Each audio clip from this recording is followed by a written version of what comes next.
Welcome, dear readers. You're listening to Time to Read, a Winnipeg Public Library podcast book club.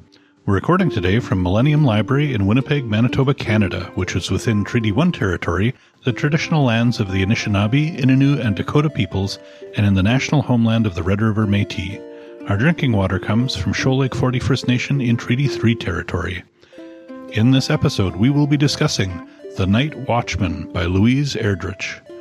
I'm Dennis from the Idea Mill, and the first time I rode a horse, it tried to brush me off using a tree. Across the table from me is... I'm Toby. I'm an outreach librarian based out of here at Millennium Library, and I still don't know why the ox is blue. And across the table from me is... Hi, I'm Trevor. I work at the Louisville Library, and I guess I'm the only one who wore my water jack costume today. We were going to ask you about that. But... Squish, squish. A good book can carry me away from an average and ordinary day, yeah. So keep it down, leave me alone, close the doors and turn off the phone, 'cause all I ever really need is a little more time to read. And you, dear readers, we wouldn't do this without you. If you've got comments about what we've read or maybe some book suggestions, we'd love to hear it. You can find our email address and all our social media outlets by going to our website at wpl-podcast.winnipeg.ca and scrolling to the bottom of the page. Hang around till the end of the episode to enjoy our wonderful segment, Nerd Words for Word Nerds. Before we proceed further, let's check in with the panel. I thought you both were going to have Mormon jokes, honestly, because I feel like the Mormons are the low-hanging fruit in this book. That's a good point. But I was surprised. We went horse and water jack. Yeah. I don't know any Mormon jokes. I actually Googled Mormon jokes, and I didn't like any of the ones I found. So. Were they mean-spirited? Some of them were mean. Some of them were just kind of like rambly storytelling type jokes that wouldn't have worked in this format. Yeah. I have actually had Mormons over. Yeah, you like the Mormons. Well, if people come to my door to proselytize, I'm happy to let them try. Mm-hmm. And the Mormons did that. And won't they like mow your lawn and stuff? Yeah. They always offer to do some work around the house if you want, or like yard work, whatever. Very nice that way. Yeah. Yeah. And also they won't drink any of the carbonated drinks. You got to make sure there's like water or... They don't do carbonated drinks? No. I think it might be the sugar. I don't know. But aren't those soda shops really big in Utah? I'm not sure. I just know that they wouldn't accept the soft drinks that I had, but they would take the water. Oh, okay. Yeah. I wonder if in your encounters, if you've ever convinced them to go the other way. No, but I did get one to write down a reading suggestion I had. Nice. For fiction? No, for nonfiction. Oh, okay. Carl Sagan's Demon Haunted World. But anyway... Mormons aside. I did finish reading The Children of Ruin by Adrian Tchaikovsky, which was the sequel to the book we read last month, Children of Time. And I just wanted to report back that it was a really good read.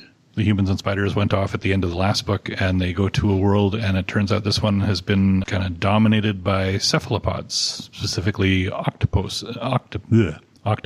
So this is a different world than the spider world. Yeah, an entirely different world. They went off because they saw a signal or transmitted or something like that. And this one, the structure also goes back and forth, but it goes back and forth between the old Earth Empire terraformers and what happened there after that signal that was sent out from Earth that destroyed all the electronics. They follow them quite a while and then go back and forth with the modern humans and spiders encountering the octopody civilization. It has a lot of drama to it, too, and I think my favorite part about it, part of what I liked about the first book so much, was the way that Tchaikovsky brought forward the idea of how spider cognition was different than human cognition.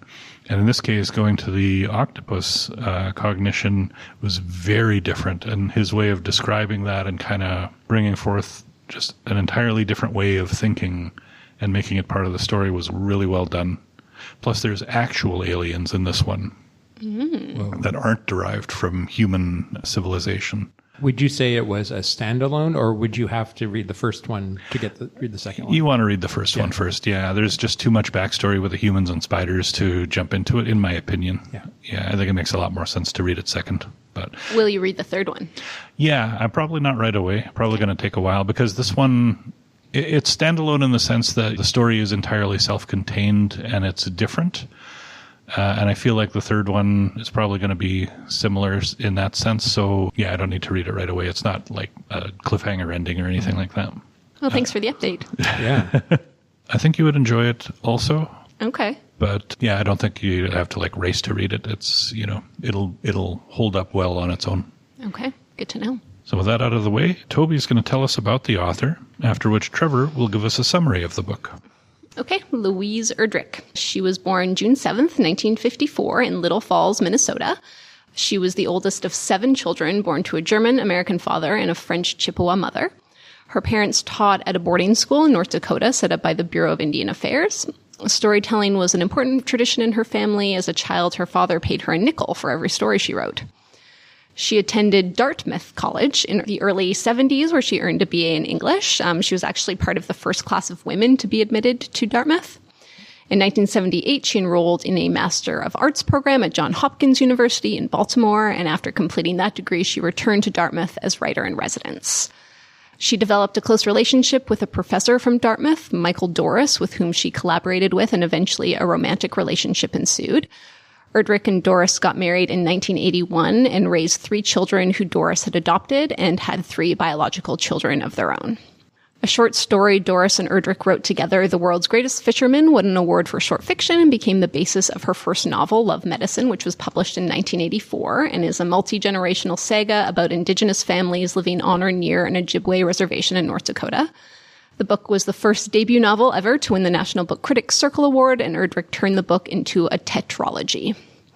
She's written many more books, including 2012's The Roundhouse, which won the National Book Award, 2016's La Rose, which won the National Book Critics Circle Award, and 2021's The Night Watchman, which won the Pulitzer. She has received the Library of Congress Prize in American Fiction, the prestigious Penn Saul Bellow Award for Achievement in American Fiction, and the Dayton Literary Peace Prize. She's a member of the Turtle Mountain Band of Chippewa and lives in Minneapolis, where she founded Birch Bark Books, an independent bookstore that specializes in selling books, arts, and crafts by Indigenous artists. And now, I had teased earlier that I have some gossip about Louise Erdrich. Are we ready for the gossip? Can't wait. I don't know. I mean, I'm ready. Did you read my blog post? Because it hinted at it. I usually do read them. Oh, okay. I just read them for the sick birds, usually. Okay, so there was a lot of stuff that happened surrounding Erdrich and Michael Doris's relationship. They did separate in 1995. If you're interested, you can seek out more information about that. This isn't about that. Erdrich had another child in her late 40s. It was a daughter named Azure, and whose father she has declined to name publicly. But she discusses her pregnancy with Azure and Azure's father in her 2003 nonfiction book, Books and Islands in Ojibwe Country. She uses the name Tobasonaquat to refer to him, and he's described as a traditional healer and teacher. And does the name Tobasonaquat sound familiar to either of you? No. No. No? Well, it might, after I say that it is also the first name of the late Winnipeg-based professor and scholar Tobasonaquat Canoe, father of our premier, Wab Canoe. Okay. Yeah. So the rumor is that Tobasonaquat Canoe is the father of Erdrich's daughter. And this all checks out. I followed the breadcrumbs on Wikipedia. I picked up this book where she does refer to a Tobasonaquat throughout. If you Google that name, there's only one. It's not a very common name. Geographically it tracks, culturally it tracks, and if it is true, it would mean that Erdrich's youngest daughter, Azure, is the half-sister of Wab Canoe. Wow. That is very exciting news. I know, right? It makes us even more connected than all the references to Manitoba in the book. Yeah, I mean, it would mean that Tobasonaquat had an affair with Erdrich because he was married to Wab's mother throughout until he died. But yeah, still an interesting tidbit. Alleged, yes. We will say alleged. We've gotten this far. There is a Tobasonaquat all over this book. Like he's a main character in this book. She had a very close relationship with him, and like I said, not a name you hear every day. Well, we had a good run. You're expecting an Is that going to incoming get us lawsuit? shut down? No. I think this is great news, and not great news, like great in terms of big news. Yeah. Interesting. And, And I appreciate the amount of legwork you did. Well, it's in her Wikipedia entry, but I didn't want to just believe that. I wanted to go to the source. Like a good librarian, you were consulting more than one source. Yeah. So, I mean, it makes sense. It may or may not be true, but, Yeah.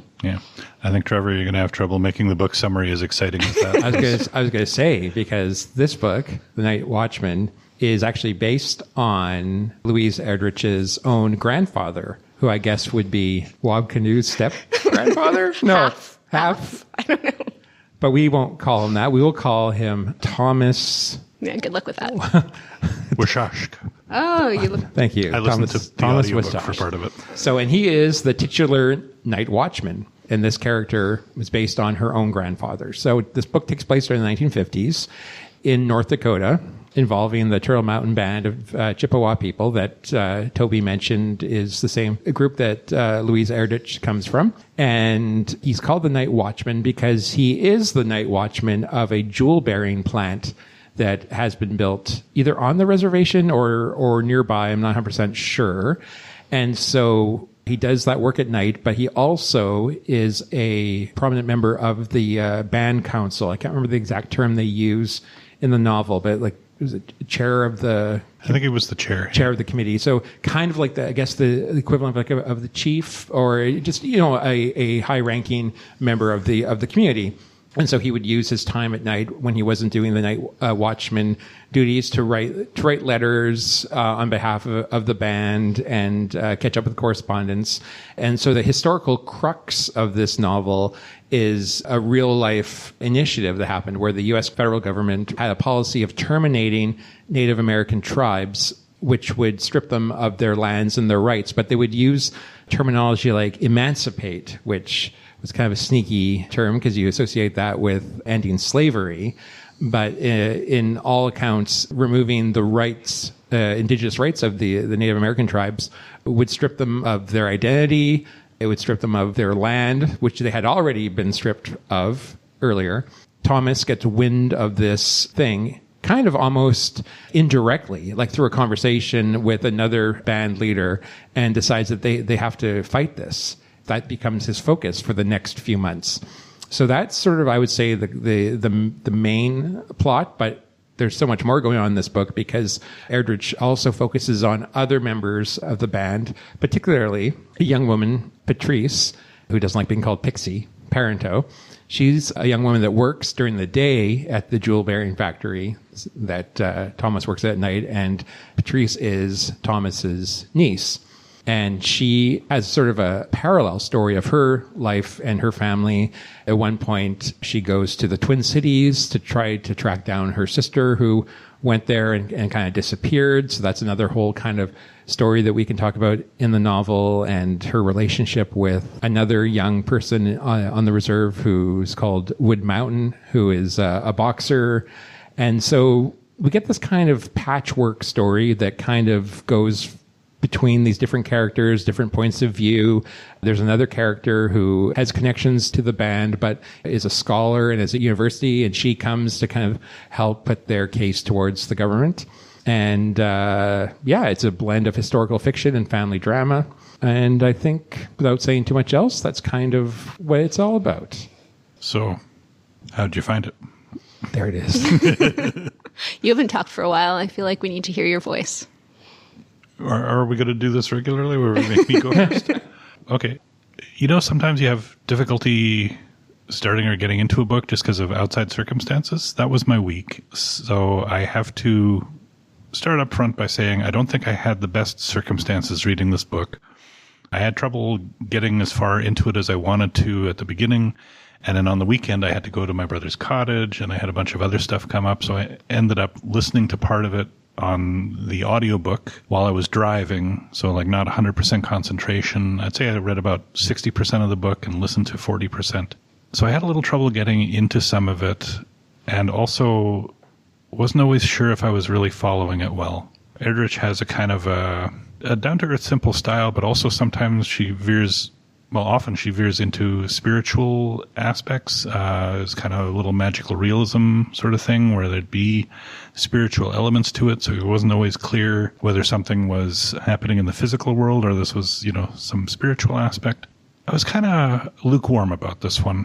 Although listening to it did tell me that apparently that wasn't Parento, the last name. She pronounced it Pronto. Oh. Yeah. Pixie's mom, Janet. Oh, and it's like Zhanet. Yeah, so different pronunciations that I was expecting. So I don't know how to describe how I feel about this book exactly. There were a lot of elements to it I really liked. I liked the characters. I think they were very rich, very deep, partly because the book delved into so many small things that were happening all the time, just little brief interactions, brief thoughts, and lots of interactions that didn't seem to carry the story particularly far, but was very much about painting the characters and the environment. So I liked a lot of the characters. Obviously Patrice and obviously Thomas. They were really good people that you hope good things happen to. There were a lot of different storylines. Like you said, the whole process of bringing their case to Congress with a delegation and all the work that took. And then there was the whole side thing with, what was the sister's name again? Vera.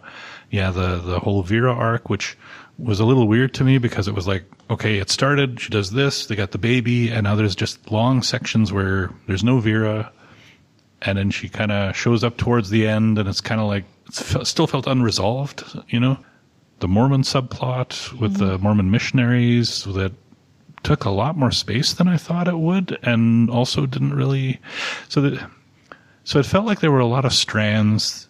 It felt messy. And I thought, if she's trying to reflect what it was like to go through the whole process of, challenging that in court and how to do it when your day-to-day life is as complicated and messy as life is, it was very effective that way, but also not as energizing for me as a reader. Like, it was a little tough sometimes to keep going with it because there were spots where it's just like, well, I'd want to take a break. I feel like this is a book I would have enjoyed more if I had spread it out over a longer period of time. I gave it about a week. And that was maybe not enough time. I maybe should have given it 2 weeks, and then I think I would have enjoyed the small diversions more. There's nothing wrong with the small diversions. I think her writing is really good and interesting. It's just the story went longer than I would have liked it to, given the amount of content. So, yeah, I feel very kind of back and forth about the book. I agree with a lot of the things you said. This is the second book I've read by this author, and I just felt it was uneven. Like you said, messy. I think that's also a good word. There's the two main storylines, and I liked both of them, but I didn't feel like they intersected or met in a satisfying way.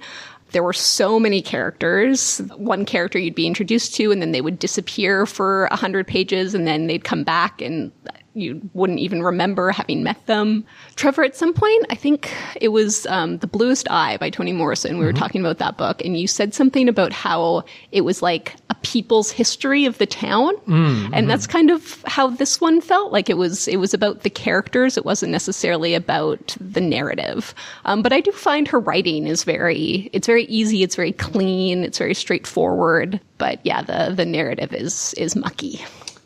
Yeah, I finished this book about a week ago, so I've been sitting with it for a week, and I think the more time I have between finishing it now, my thoughts are kinder than when I finished it. While I was reading this, I kept saying to myself, this is the type of book I would have been forced to read in high school, and I would hate it. And I actually started to resent the book at a certain point because it was taking so long to read, and I had other things I wanted to read, but I knew I had to read this, and I had to just really power through and finish it. And with all the things you're saying being kind of uneven. So I wasn't going to give it a very positive review, but in the week since I finished it, I've been thinking about it. And I think this book was important for Louise Erdrich to write. I think for herself, because it is her family and it's her family's story. And it's also a part of history that was new to me. And I was reminded that, here we are, we're recording at the end of September. This episode will begin at the beginning of October. We'll have the National Day for Truth and Reconciliation coming up. And in the last 10, 15 years or so, in Canada, we've been learning stories about our own history and our relation with Indigenous peoples, and that's only a good thing. But what's interesting is that there's another whole parallel story that goes on a couple hours from here in another country.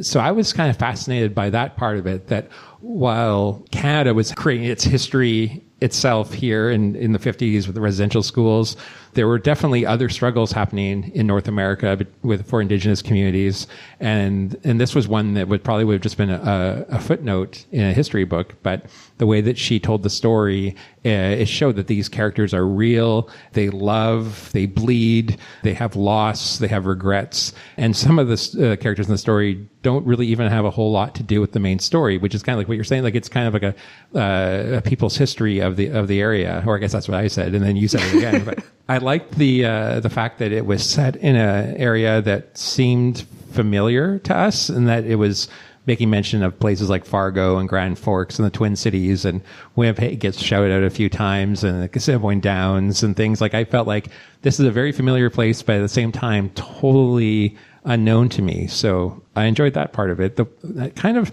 I don't know if this was intentional or not, but it did seem like a lot of times where you would think a conventional story would go into detail, she kind of shifts the focus somewhere else. Dennis, you had mentioned the Vera story, that we kind of are on the hunt for her. And then that kind of just hits a wall and disappears. And you're like, you get these tiny little, almost like paragraph chapters that talk about Vera. And I'm still not 100% sure, like, she was rescued by a guy and he proposed to her, or like there's some weird stuff, Right? you know? Yeah. And then, and the same thing, like with the whole point of the book, at least to me, was to, like, for this group of people to maintain their rights. And I feel like you get to the end of the book, and I don't know if this is a spoiler or not, but you turn the page, and then it's almost like those end title cards you see in movies. It just says, yeah, they kept their rights, or whatever. Like, it was like a bullet point, you know? And I'm like, what? Like, it wasn't quite what I was expecting it to wrap up either. I will say the strength of the book to me is the historical moment that it captures. I was not aware of the termination laws that they were trying to pass. And the idea of, well, how do you challenge this? Because the only people who could challenge it really were the Chippewa themselves. What it really showed is how difficult that is to do. Like, you're an ordinary person, an ordinary, very poor person living in a very impoverished area. You don't have legal training. You don't just have a lawyer you can call up quickly to ask something. You don't even have a telephone. Yeah, right? Yeah. And he's like, well, okay, what do we do? So you talk to someone who had to challenge something in the past, and it's like, okay, well then we gotta get like a delegation. Okay, how do we get a delegation? And you got it, like, from first principles. They're trying to figure out how to go and present themselves to the government to try to fight this in the way that you have to in this process, right? Yeah, that part was really inspiring. Yeah, that part was amazing.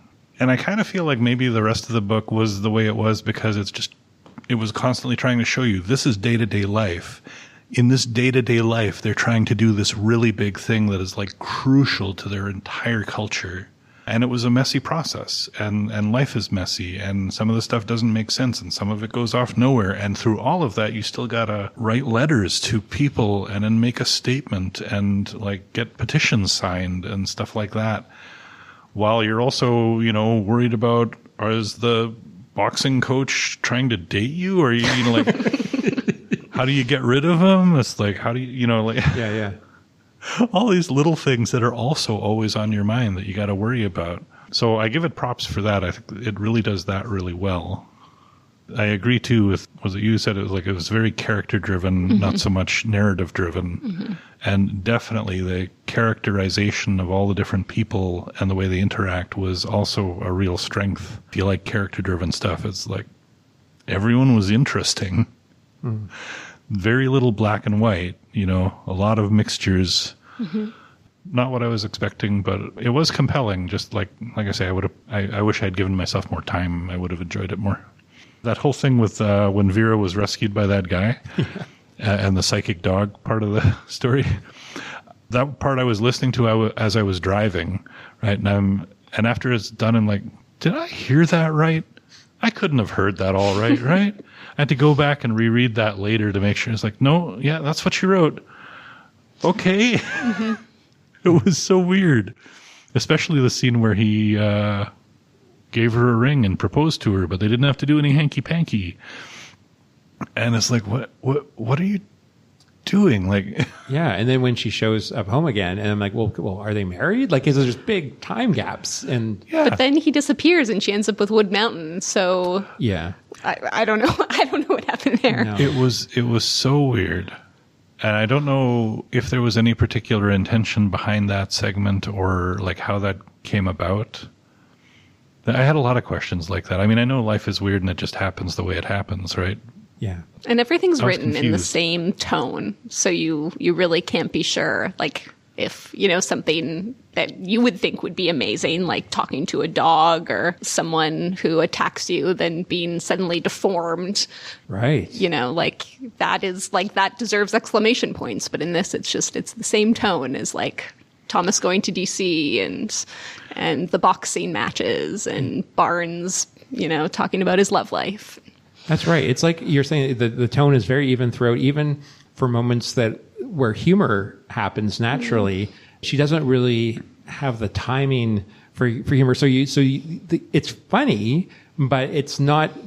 She doesn't sort of telegraph that to the reader. Like the two Mormon missionaries. Yeah, they're a couple of clowns, and their scenes are funny, but they're treated with the same level of gravitas as Thomas and the other characters in a way. I thought like it wasn't.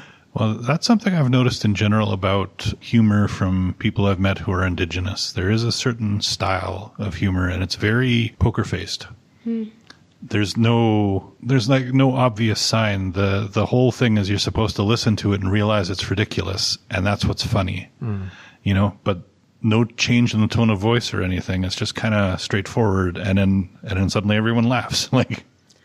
But there's also like a belief in these things that we would think of as magical or mythical, So Yes. like I always think of, what's his name? Jordan Wheeler talking about Taking me to school about calling it. talking about the Indigenous Sabe mythology. Yes, and just this is something that he firmly believes in. Yeah. And to us would be more mythical, So he talks about it in a very straightforward way, whereas we would not. Yeah. Yeah. Listening to the audiobook too, she has a very even speaking voice and tone, although she did put some emphasis on things that I might not have caught just reading in those sections. I will say the funniest thing in the whole book to me was the lead up to the boxing match, like the big Joe Wobble. Yeah, where they were raising money, and they they're they'd both both been pretending to be faking injured. each other out. Oh, yeah. Yeah, and then it's like, and then they just decided to play into it. Like rips off his cast in the ring. It's like, it's a miracle, folks. Yeah. So I also really liked, even though it was kind of disturbing, but the whole sequence with Patrice in the big city and how she was always just one step ahead of those gangsters. And yeah, she had some street smarts. Yeah, for, totally. Like girl. she gets off the train and she gets into the first car that, and I'm like, oh, this is going to go horribly wrong. Cause she's this naive young woman from the country, but she quickly is able to turn the tables on those degenerates in the bar, and despite the fact that she has to don the water jack costume, which again, that was a weird storyline too, right? Very I did weird. read about that, but apparently that was something that some bars had in like the 70s and stuff, where you would go and have a drink, and the entertainment, like instead of burlesque, would be ladies swimming around in a tank. Well, there's still that. There's like live mermaid shows. Yeah, but also, did those places in the 70s also have suits that apparently killed the people who wore them? Well, was that... See, that's another thing where I wasn't sure. Is this a real thing, or is this just... Yeah, like I assumed that was related to the powder they used to dry the suits, because I wasn't sure why else wearing the suit would cause you to get sick. I think like that to me was like an example of where there was humor, but I wasn't sure if it was funny. Like obviously someone dressed up like a blue ox swimming around, like that's not sexy, but they were going crazy for it. There was something about it. Yeah. When you said you didn't know why the ox was blue, do you mean in this particular Well, circumstance? the whole like Paul Bunyan and Babe the Blue Ox. Is there a reason the ox is blue? Well, his name was Blue, the ox. But he's depicted as blue. Yeah, I don't know. I don't know why he's blue. I don't know, but also Paul Bunyan is depicted as a giant, so... Yeah, but like, I mean, a giant because he's like a lumberjack and he's strong, you know, I get that, but why a blue ox? Yeah, I really don't know. Okay. No, there were a lot of elements to this book that were just, I would say, kind of dreamlike, you know, which I really noticed when listening to the audiobook portions because it was a little harder for me to track which parts seemed to be happening in what I would recognize as the physical world and which parts were more spiritual or maybe just imagination for some of them. Like, it's really, really hard to tell. I was so confused about Roderick for like most of this book. I was like, who is Roderick? Yeah. So, if I understand correctly, Roderick was his friend and classmate, right? Who got into trouble and got put into the basement of this one thing which they used to lock up troublemakers, and then Died there. Yeah. From exposure or lack of food or something like that. And Thomas has carried that guilt with him about not being able to get him out of the basement all that time.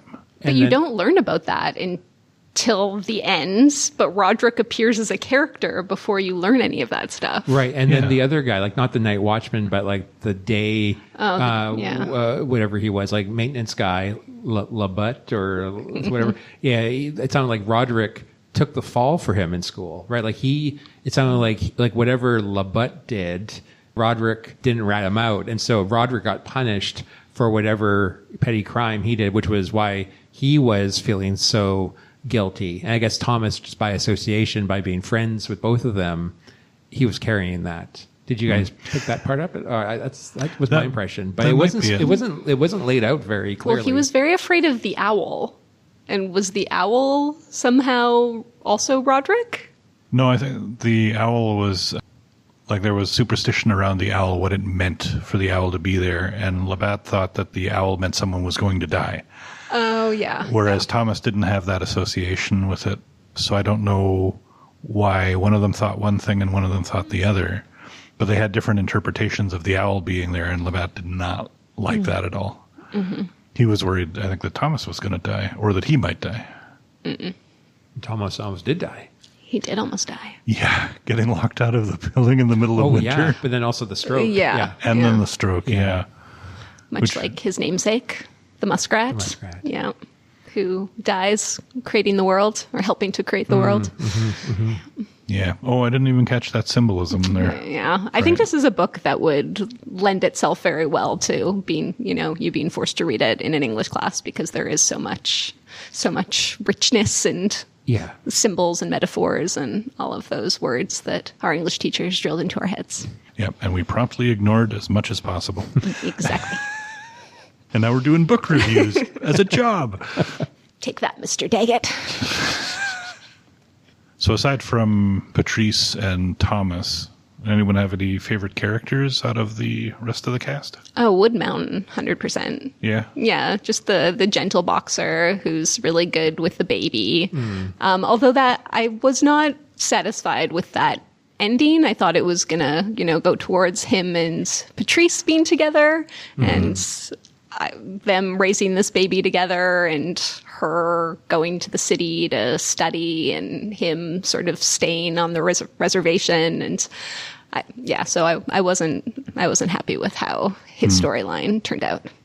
But I did like him. Yeah. I mean, it's kind of funny how it seemed like he was spending a lot of time around the baby to get closer to Patrice, but ended up really, really loving the baby. Yeah. And with Vera showed up, it's like this whole, oh crap, all my plans are gone. Like what? But he still really loved the baby. And even Patrice had been thinking about one point about how if she did get romantic with Wood Mountain, if she had to dump him, she could dump the baby on him. Because he seemed like he would really take care of it. And then kind of that's what happened after all.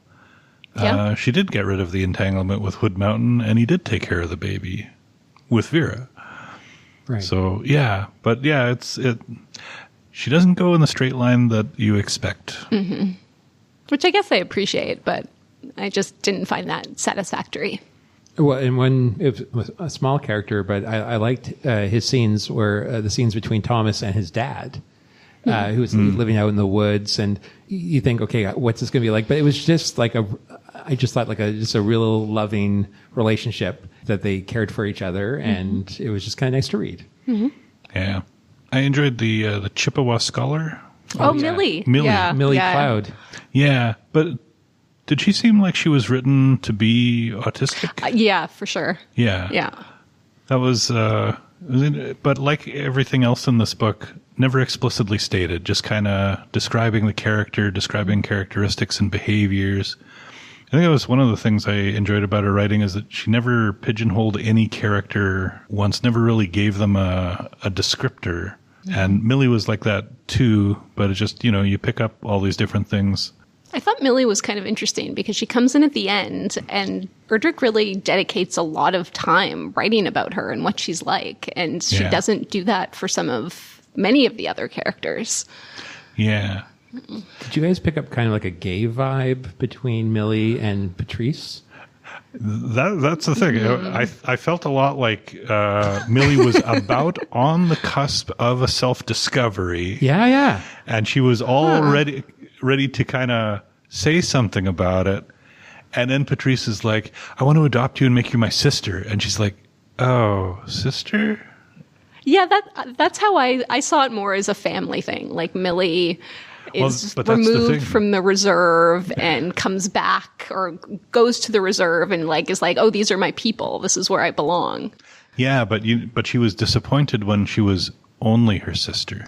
Yeah, there were some meaningful looks, and there was they were sharing a bed together, and there was a lot of. I mean, again, Louisa Erdrich doesn't spell it out any of this, but I was picking up on stuff. I felt like Millie was really discovering a lot of things, like her decision to switch to anthropology because of her experience there on the reservation and trying to get more information, like she had for her economics study before. And her, connecting for the first time, I guess, with her Indigenous identity, which she had said at one point, she was about as assimilated as he could be. Most people never realized that she was Indigenous at all. But now she was coming to that and feeling, I recognize this and I want to be closer to this. And, oh, hey there, Patrice. I really enjoy spending time with you. She was discovering a lot about herself. But then it got cut off a little bit. And Patrice has got to be the most amazing person in the world that everyone keeps falling in love with her. It's true, yeah. And also the most naive person in the world. Obviously they didn't have TV out there. But I was a little surprised by how, when Wood Mountain was trying to explain to her the risks of going to the cities and didn't want to spell it out exactly.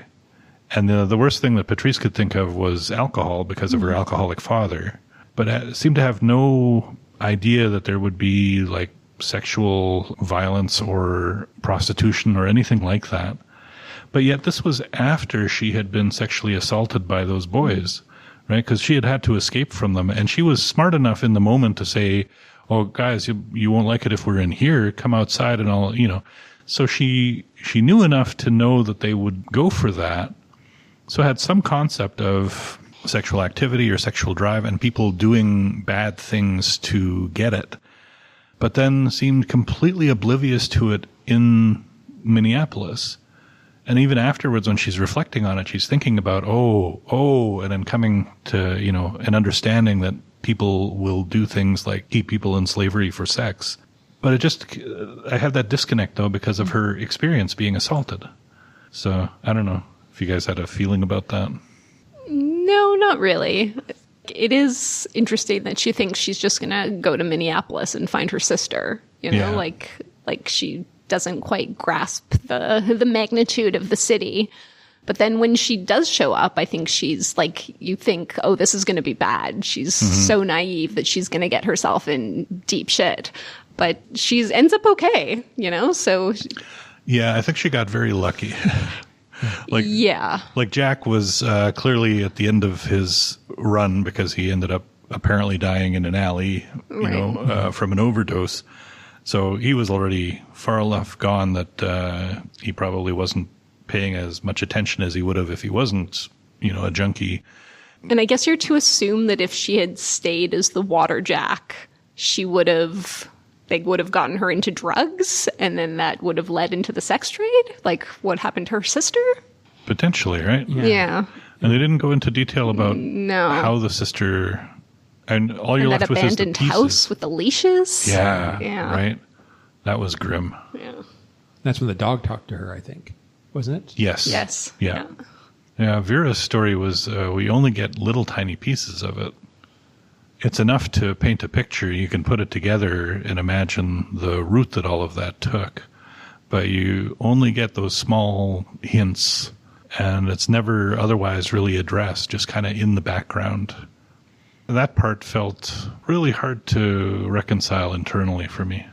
The way I saw it was that we didn't really ever see things from Vera's perspective. Like, we didn't hear her voice. So anything we hear about Vera is through other characters, and maybe Vera didn't talk about that time. So maybe what we see of Vera is just what Patrice eventually gleans from talking to her afterwards, and it is very patchy, and maybe she doesn't remember a lot of it because maybe she was so drugged up that she just didn't have a clear kind of accounting of what happened to her. I mean, there's that chapter on the boat that's from her perspective, right? Is that from? Yeah, that's pretty brief. Yeah. Yeah, I can't remember. Yeah, if it was almost just more like images and feeling. Like it was again very kind of a sketch. You knew what was happening, but it was kind of abstract. Yeah, the wording was very circumspect. Like, it was like the cook was supposed to take care of her, but she was taking what she needed for himself because he needed it too. And never saying like, heroin or whatever it was that they were using, just kind of obliquely referring to it as what she needed. And then she didn't have it. And then she was sick. And then he was sick. And then they were like, oh, she's really sick. And then they dumped her like in an alley. Very light, very distant, very disconnected kind of descriptions of that. I guess she didn't want it to overwhelm the rest of the story. Or maybe it's just that the concept, like that it happens so often that it's just kind of background noise, even though it's a really grim, dark story. Mm-hmm. I don't know. Again, this book doesn't wrap up neatly. It just leaves all these threads just messily sitting there and kind of bumping up against you if you're thinking about them. Like, well, why did they do this? Why did no one talk about this? Why didn't anyone else go back to Minneapolis if they were convinced she was alive? Because they were all convinced she was alive. They'd all seen her in their dreams. And they had that spiritual guy go look for her. Right. Yeah. There was like a big ceremony. Yeah. Yeah. I mean, I understand that they didn't have a lot of money to keep going back and forth, but it just felt a little, I don't know, uncomfortably vague. Yeah, there was a lot about this book that was vague. Yeah. Pulitzer Prize winner. Yeah, I read some reviews where they were saying that they didn't know why she won Pulitzer for this one, that she should have won it for some of her other books, and maybe it was like a makeup Pulitzer. Mm. Sometimes someone wins an Academy Award not for the movie that they actually win it for, but because of previous work that they've done. So yeah, that makes sense. Some were speculating that. I don't know. I don't know how the Pulitzer Prize works. In my blog post that neither of you read, we have read other Pulitzer Prize winners on this podcast, including Gilead, which we all disliked, but the Nickel Boys, which we all loved. So, could have gone either way. Yeah. Yeah. So now we're 1 and 2 on the Pulitzer. Well, one good, 1, 2 bad ones. Or I mean, not that this is, but this was kind maybe of mid. One bad, one mid, one good. I wouldn't characterize this as bad. Like I still don't know entirely how I feel about it. Maybe you'll feel more like how I feel a week later because I'm a week after being done. Yeah, like I don't think it's a bad book at all. I think it's got a lot of interesting things to it. I just don't think it was. It's definitely not my favorite book of the year, right? Like it was not Children of Time. It was not a book that I was like excited to pick up and read every day. Yeah, like I didn't mind reading it, but I also didn't want to read it like for long periods of time, which I was kind of forced to do because of how it worked out. No, I definitely fully resented this book at times when I held it up and I saw how little I had actually read and how much I still had to go, and knowing that there were other things I wanted to be doing. At least the chapters were short. Yeah. Yeah. And I got through it, and I'm better for it. And a week later, I'm glad I've read it. Yeah. It's kind of a very weak. It was better than Gilead. Yeah. Right? Oh, it was. Absolutely. Yeah. Did we want to continue going on, or do we want to kind of wrap up and move to our next segment? I don't know. What's our time at? Are we... Yeah, time-wise, we could either talk for a few more minutes or start moving on. I feel like I'm giving it a weak endorsement. There's a lot I liked about it. There's a lot that was kind of, a little weaker. It's a little disjointed for me. I don't know how to feel about a lot of it. I think it's worthwhile. It's thoughtful, and the historical part of it is really interesting and relevant. I mean, she said in her afterwards, the Trump administration, presumably the first Trump administration, tried to terminate another tribe. So it's not like this is something that is in the past and never going to happen again. It's still a thing. So I think it's a valuable book or a worthwhile book, but I can't give it a strong endorsement. It depends on what you're in the mood for. I think it's definitely a book that if you have two other people who've read it and have microphones and want to sit around and talk about it, I think it's definitely worthwhile for that. Because that's very specific. We're such pussies. We don't want to just be like, oh, I hated it. It was awful. Yeah. Well, I didn't hate it, though. Yeah. I mean, I'm being honest. I'm very kind of... This was no outline. Yeah, exactly. No, when I don't like a book, you'll hear I don't like a book. Sometimes you'll see a piece of art and you're like, I wish maybe someone would walk me through this. Yeah. And other times you see a piece of art and you're like, yeah, there it is. And so this is like the first type of art for me, where it's like, maybe I need someone to walk me through it a bit more. And I think talking it out, I have a better appreciation. But yeah, nothing's fully resolved. Or, like I say, things didn't wrap up the way that maybe I was hoping, but then that was a choice, right, that she's made with this book. And I don't know. Yeah, I mean, what you two said. I think it's an important book. I think it's a good book, but not an excellent book. I have a lot of respect for Louise Erdrich. She's written a lot of books. The other book I've read of hers, The Sentence, I liked more than this. So I wouldn't, brush her off entirely based on this book. But yeah, didn't hate it, didn't love it. Yeah. Yeah. Okay. So we're solidly lukewarm. Woohoo. With that said, we'll move on to our next segment. Can you tell me a book I would also like? I sure can. Yay. So my book this month is also by an Indigenous American author, and it is the book There by Tommy Orange. This is his debut novel. It was published in 2018. Like The Night Watchman, it's also an ensemble cast which follows a group of Indigenous characters who are all traveling to a powwow in Oakland. And some are coming with good intentions, but some are coming with the intent to steal the cash prizes with some 3D weapons that they have printed. And like The Night Watchman, you get perspectives from different characters, and the characters all have struggles from depression to alcoholism, unemployment, and just the struggle of living as a person of color in the United States. It was a critically acclaimed book. It won a bunch of awards. The Night Watchman won the Pulitzer. This was nominated for the Pulitzer, or a finalist. It's definitely more contemporary and urban than The Night Watchman, but I really enjoyed it, and it has kind of a lot of similar vibes. Orange has published a second novel. It's called Wandering Stars. It just came out last year, and it's kind of a prequel and sequel to There, but I have not read that one yet, so I can't say anything about that one. But the first one, There, is very good. Mm-hmm. My pick this month is also more contemporary and maybe more urban, and it is not a book. I might be late to the game here, but I just started watching a TV series called Reservation Dogs, which is created by Sterling Harjo and Taika Waititi. It's the first American series to feature all Indigenous writers and directors, also with a almost entirely Indigenous cast and crew. It follows 4 young Indigenous kids in rural Oklahoma, and they spend their days committing crimes and fighting crimes. The idea is that before the show starts, about a year before, their friend Daniel who dreamed of leaving Oklahoma and moving to California, dies. And that has had a very strong effect on his friends. They are trying to raise money through nefarious ways so that they could go to California themselves. It's a drama, but it's also lots of, I found myself laughing out loud with a lot of it. Really, really humorous, a great mix, great writing. Unfortunately, I did not see it in the library collection, but it is available on various streaming platforms. There's 3 seasons of it, so I'm just partway through the first. So I'm looking forward to much more of the Reservation Dogs.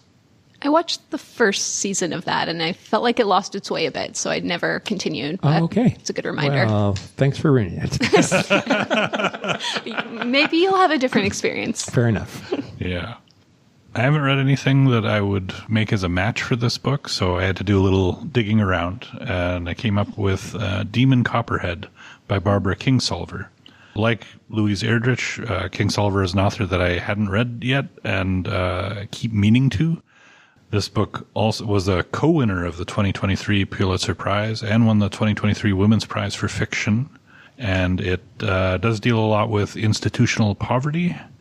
Anyways, the storyline is set in the mountains of southern Appalachia. This is the story of a boy born to a teenage single mother in a single-wide trailer with no assets beyond his dead father's good looks and copper-colored hair, a caustic wit, and a fierce talent for survival. In a plot that never pauses for breath, relayed in his own unsparing voice, he braves the modern perils of foster care, child labor, derelict schools, athletic success, addiction, disastrous loves, and crushing losses. Through all of it, he reckons with his own invisibility in a popular culture where even the superheroes have abandoned rural people in favor of the cities. So it was apparently inspired by David Copperfield by Charles Dickens, just set in more contemporary times. Felt like this might be a good match thematically. Yeah, I've read that one. I can co-sign that. Yeah? Was it good? It was good. Yeah. I haven't read that one, but I've read a couple other Barbara Kingsolvers, and I really like her. Yeah. Yeah. So there you go. There's my recommendation without having read it, but Toby and Trevor co-signed for me. And now for everyone's favorite segment, Nerd Words for Word Nerds, in which we share words or phrases because we like words and phrases. Whose word or phrase would like to be shared first? I guess I could go? Sure. All right. So this month, my word is Ispituin.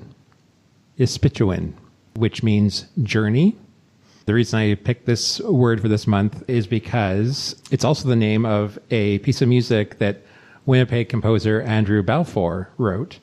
If you haven't heard of Andrew Balfour, it's a very interesting guy. He was born in the Fisher River First Nation in the late 60s, and he was part of the 60s scoop and was adopted by a white family and grew up in Winnipeg. He went to University of Brandon and then dropped out and had some struggles with alcohol and spent some time in prison. But when he got out of prison, he founded a vocal ensemble called Dead of Winter. It was called Camerata Nova at that time in 1996. He also began to compose music, and he's since been commissioned by the Toronto Symphony Orchestra, the Vancouver Chamber Choir, Tafel Music, Baroque Orchestra, and the Toronto Mendelssohn Choir. And this piece of music, Ispituin, takes the Cree words and pairs them with a European melody from the 1600s. And so it's a very, very beautiful mixing of cultures. I just want to also mention that in March of this year, Balfour was scheduled to debut one of his pieces at Carnegie Hall in New York, but he was detained at the customs in Newark and was kept in a room for hours and was not let into the States and was sent back to Toronto. He never gained entry, part of the new way. So, Ispituin journey. That's a good one. My word comes from the book, and I'm not sure if I'm going to be pronouncing it correctly, but maybe you can help me with this one because you listened to the audiobook. Pukkons? Pukkons? I don't know. You don't know that one? No, okay. Help, sorry. Well, my pronunciation of this might change as I read this because I don't know the correct one. But early in the book, there's a chapter called Pukkons, in which Thomas picks these. They're described as a prickly green nuts. And I learned that it is an indigenous name for American hazelnuts, which is a species of deciduous shrub. And being that this book is set in North Dakota, I was excited to learn about this as I thought that maybe we also had this shrub here as we're not too far north of North Dakota. And yes, it does seem that we have American hazelnuts. I did find a thread in a Native Manitoba Plants Facebook group about this, and people were saying there's a lot of American hazelnut in various locations around Manitoba. And this is the time of the year where the nuts are mature and edible. So if you know what to look for and you can beat the squirrels to them, they're apparently very delicious. So I've been looking for some pecans, but have not found any yet. Oh. Yeah. Well, So there you go. I hope you report back next month with good news. Yeah, I think I need to go to like a forest or to a more rural area. Maybe if I knew where to look, that would help as well. Over the summer, we went to the Living Prairie Museum, which is on Ness. They were having, I think it was called Butterfly Days or something. And the interpreter there said that there is a spot in Winnipeg where you can get Saskatoon berries. He said most places, of course, they don't have the right, their yards and stuff. And he didn't tell me exactly where, but I believe the Assembling Forest area. Okay. If you go along that way, you Maybe we need to some. go foraging for Saskatoons. Well, I was thinking that if Saskatoons are there, maybe hazelnuts would be nearby. Yeah. So maybe a field trip. Okay. So my word comes from the book as well. Thomas talks at one point about not thinking of Senator Watkins as an enemy, but rather an adversary, because you had to destroy an enemy, but you had to outwit an adversary. So my word is adversary, which is defined as one that contends with, opposes, or resists, which can mean an enemy or an opponent. Originated in the 14th century, Middle English borrowed from Anglo-French and Latin, originally from Latin, which comes from the word adversus, means turned towards or facing. Because your needs or wants or whatever, your interests are opposed to each other and so facing each other. So adverse and verse there meaning like turn. Anyways, I like the idea that he was distinguishing. He didn't want to call the man his enemy because that implied that he had to like kill him or destroy him or something else. And he didn't want to be in that mindset. He was an opponent, someone whose interests were opposed, and that's what he had to work on. I like that reframing that he did, and adversary. And unfortunately, that's all the time we have for this month. Thank you so much for joining us, dear readers. For our next episode, we're going to read and discuss Blood over Brighthaven by M.L. Wang. An orphan since the age of 4, Sayona has always had more to prove than her fellow students. For 20 years, she has devoted every waking moment to the study of magic, fueled by a mad desire to achieve the impossible, to be the first woman ever admitted to the high magistry.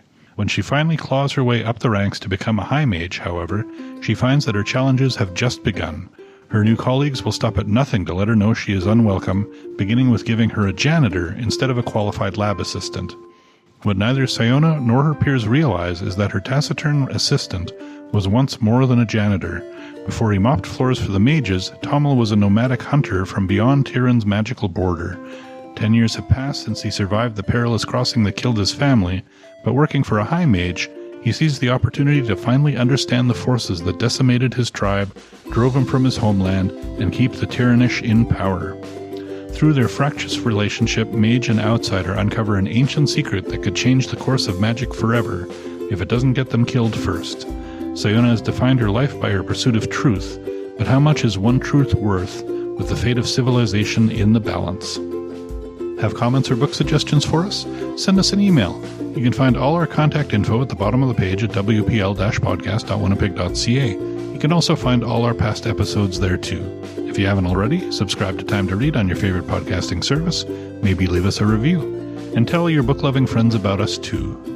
And until next time, make sure you find time to read.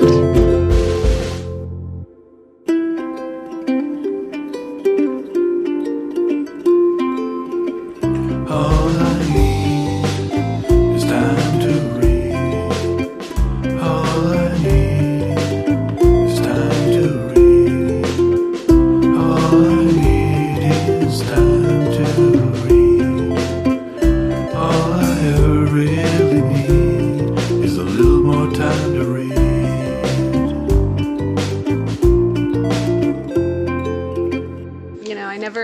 I've always been meaning to rant about pages like this. I hate pages like this. I don't know what the this rough is. edge kind of thing? The uneven edge. I hate it. Yeah, It's one of my big book pet peeves, and I've never been a fan of meaning that either. to bring it up. It's like if you want to find a specific page, like, oh, I want to get to page 100. It's really hard Yeah, good luck. you can't. Yeah, keep skipping over. Yeah. Yeah. Yeah.